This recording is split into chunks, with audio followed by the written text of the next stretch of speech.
स्वागत करता हूं आपका आज की ताजा और बड़ी खबरों में। हम लाए हैं आपके लिए देश दुनिया की अहम सुर्खियां, सटीक जानकारी और भरोसेमंद अपडेट।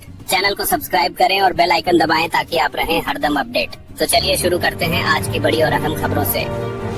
दोस्तों, शारदीय नवरात्रि आने वाली है। इस बार माता रानी हाथी पर सवार होकर आएंगी और शारदीय नवरात्रि में कई शुभ संकेत भी मिलेंगे। एक और महत्वपूर्ण बात ये है कि इस साल 9 नहीं बल्कि 10 दिन की होगी नवरात्रि। ज्यादातर साल आपको बताऊंगा नवरात्रि 9 दिनों की होती है, लेकिन इस बार शारदीय नवरात्रि 10 दिनों की होगी। एक दिन अतिरिक्त एक्स्ट्रा होगा। फिर 11वें दिन विजयादशमी रहेगी। तो आइए नवरात्रि की तारीख और तिथि के बारे में जानते हैं और घट स्थापना का शुभ मुहूर्त वगैरह क्या रहेगा ये भी देखेंगे। और नवरात्रि पर इस बार क्या अद्भुत शुभ संयोग बन रहे हैं। नवरात्रि में किस दिन माँ के किस स्वरूप की पूजा होगी, चलिए जानते हैं सब कुछ डिटेल विस्तार से। दोस्तों, शारदीय नवरात्रि शुरू होने ही वाली है। कलश स्थापना के लिए इस बार कितना समय मिलेगा, सबसे पहले तो देख लीजिए आप। हिंदी तिथि के हिसाब से अश्विन मास के शुक्ल पक्ष की प्रतिपदा तिथि यानी एकम की तिथि जो होती है उस दिन से शारदीय नवरात्रि शुरू होती है, राइट। और फिर 9वीं तिथि पर जाकर नवरात्रा समाप्त होती है और इसके अगले दिन 10वीं तिथि पर दशहरा या विजयादशमी का पर्व मनाया जाता है। तो इस साल जो अश्विन महीने के शुक्ल पक्ष की प्रतिपदा तिथि शुरू होगी ना, वो 22 सितंबर की रात 1:23 से आरंभ होगी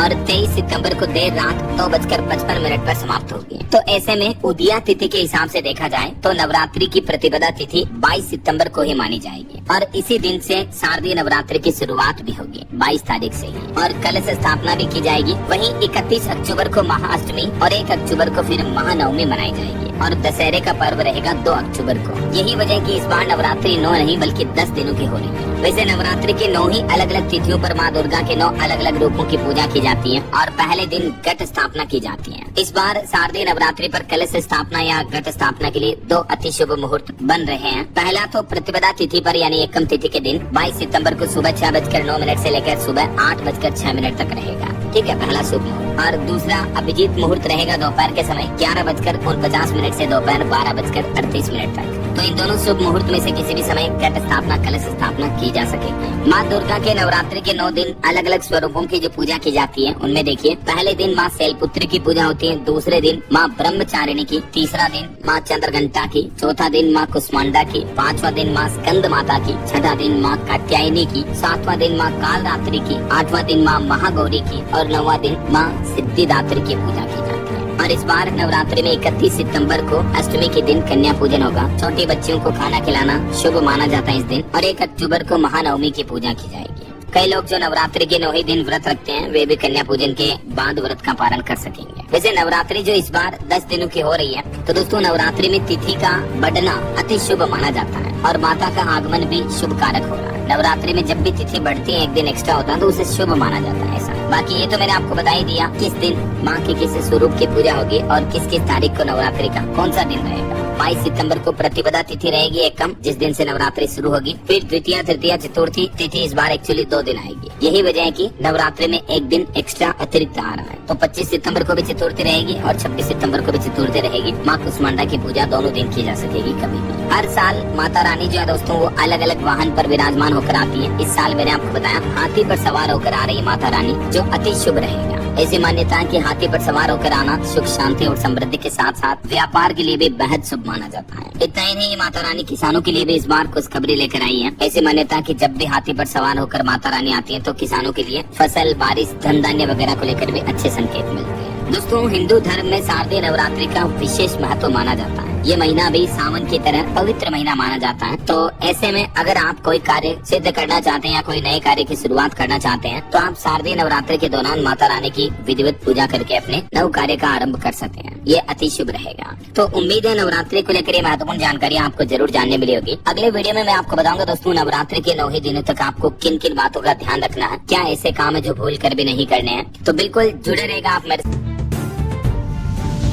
नमस्कार साथियों, आज हम प्रधानमंत्री आवास योजना की उस बड़ी घोषणा और अपडेट के बारे में विस्तार से चर्चा करेंगे जिसका इंतजार देश के लाखों गरीब और जरूरतमंद परिवार लंबे समय से कर रहे थे। यह योजना उन लोगों के लिए है जिनके पास अब तक सिर्फ कच्चा मकान था, जिनकी छत बरसात में टपकती थी, दीवारें मिट्टी की बनी होती थीं और जिनके सपनों में भी पक्का घर पाना मुश्किल लगता था। अब वह सपना साकार होने जा रहा है क्योंकि प्रधानमंत्री आवास योजना के अंतर्गत पहली, दूसरी और तीसरी सभी किस्तें जारी करने का आदेश दे दिया गया है। सरकार ने साफ कर दिया है कि जिन लाभार्थियों की पहली किस्त पेंडिंग थी उनके खाते में वह राशि अब भेजी जाएगी। जिनकी दूसरी किस्त रुकी हुई थी वे भी अब इंतजार न करें, क्योंकि उनका पैसा जल्द ही पहुंचने वाला है। इसी तरह जिन परिवारों की तीसरी किस्त अटकी हुई थी वह भी अब जारी कर दी जाएगी, यानी हर पात्र परिवार तक उसका हक बिना किसी रुकावट के पहुंचेगा। यह राशि सीधा बैंक खाते में जाएगी और इस पूरी प्रक्रिया में किसी भी बिचौलिए की कोई भूमिका नहीं होगी।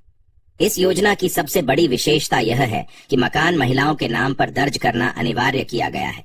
इसका उद्देश्य यह है कि परिवार में महिला को भी बराबरी का अधिकार मिले और परिवार का भविष्य सुरक्षित हो। जब घर महिला के नाम पर होगा तो परिवार की स्थिति और भी मजबूत होगी और आने वाले वर्षों में उन्हें आत्मनिर्भर बनने में मदद मिलेगी। प्रधानमंत्री आवास योजना के अंतर्गत परिवार को चरणबद्ध तरीके से सहायता दी जाती है। पहले चरण में मकान की नींव और ढांचे के लिए आर्थिक मदद दी जाती है। दूसरे चरण में छत डालने और दीवार पूरी करने के लिए अतिरिक्त धन राशि प्रदान की जाती है। तीसरे चरण में शौचालय, आंगन पक्का करने और रंग रोगन जैसे कार्यों के लिए राशि दी जाती है। इस तरह लाभार्थी को पूरा घर बनाने के लिए लगभग 2 लाख रुपए तक की सहायता दी जाती है। इसके अतिरिक्त शौचालय बनाने के लिए अलग से सहायता दी जाती है ताकि स्वच्छ भारत मिशन का लक्ष्य भी पूरा हो सके। सरकार ने यह भी घोषणा की है कि लाभार्थियों की पात्रता की जांच बेहद सख्ती से की जाएगी। जिनके पास पहले से पक्का मकान है उन्हें इस योजना का लाभ नहीं मिलेगा। यह योजना सिर्फ और सिर्फ उन परिवारों के लिए है जो वास्तव में गरीबी और कठिनाइयों में जी रहे हैं, जिनकी छतें टूटी हुई हैं, जिनकी दीवारें मिट्टी की बनी हैं और जो झुग्गी झोपड़ी में रहने को मजबूर हैं। इसके लिए पूरे देश में सर्वे कराया जा रहा है। सरकारी कर्मचारी घर घर जाकर सत्यापन करेंगे और वीडियोग्राफी के माध्यम से यह सुनिश्चित किया जाएगा कि पैसा सही पात्र परिवार तक पहुंचे। यह भी जरूरी है कि आवेदन सही और पूरी जानकारी के साथ किया गया हो। अगर किसी ने गलत जानकारी देकर आवेदन कर दिया है तो उसका पैसा रोक दिया जाएगा। यह योजना सिर्फ ईमानदारी से पात्र लोगों को ही लाभ पहुंचाएगी। इसलिए यदि आपने सही जानकारी दी है और आपके पास वास्तव में पक्का घर नहीं है तो आप निश्चिंत रहें, आपका नाम सूची में शामिल होगा और आपको राशि जरूर मिलेगी। अब सवाल यह उठता है कि कब तक यह पैसा लाभार्थियों तक पहुंचेगा। सरकार ने यह तय किया है कि सितंबर से अक्टूबर महीने के बीच यह राशि लाभार्थियों के खातों में भेज दी जाएगी, यानी आने वाले दिनों में पात्र परिवारों को उनकी किस्त मिलने लगेगी और वे अपने सपनों का पक्का घर बनाना शुरू कर देंगे। जिन लोगों का नाम सूची में शामिल है उन्हें अब ज्यादा इंतजार नहीं करना पड़ेगा। इसके साथ ही एक और बड़ी जानकारी ये है कि मनरेगा के अंतर्गत जो परिवार काम कर रहे हैं उन्हें भी अतिरिक्त लाभ दिया जाएगा। उन्हें 100 दिन से अधिक तक की मजदूरी का भुगतान अलग से किया जाएगा। इस तरह जब कुल मिलाकर सहायता राशि गिनी जाएगी तो यह लगभग 2 लाख रुपए तक पहुंच जाएगी। इसमें घर बनाने की राशि, शौचालय बनाने की राशि, छत मरम्मत और रंग रोगन की राशि और मजदूरी की राशि शामिल होगी। दोस्तों, ये किसी एक परिवार या एक क्षेत्र के लिए नहीं बल्कि पूरे देश के लाखों परिवारों के लिए खुशखबरी है। जो लोग अब तक सिर्फ आश्वासन सुन रहे थे उन्हें अब हकीकत में अपने घर की चाबी मिलने वाली है। एक पक्का मकान न सिर्फ छत देने का काम करता है बल्कि यह परिवार को सुरक्षा, सम्मान और स्थायित्व भी देता है।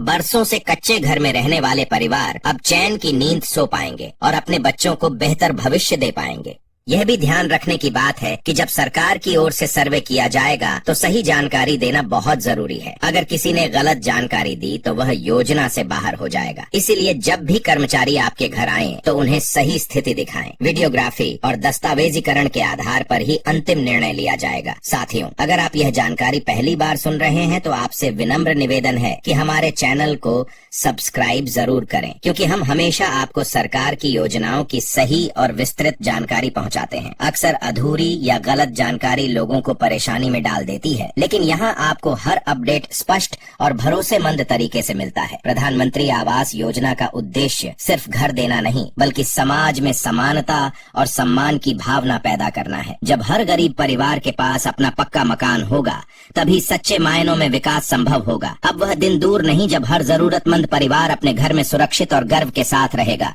इसलिए अगर आपने भी आवेदन किया है और आप पात्र हैं तो निश्चिंत रहिए, आपकी किस्त आने वाले दिनों में आपके खाते में पहुंचेगी। सरकार की ओर से जो सूची जारी होगी उसमें अपना नाम ढूंढें और जैसे ही पैसा मिले तुरंत अपने मकान का निर्माण शुरू करें। यह अवसर जीवन में बार बार नहीं आता।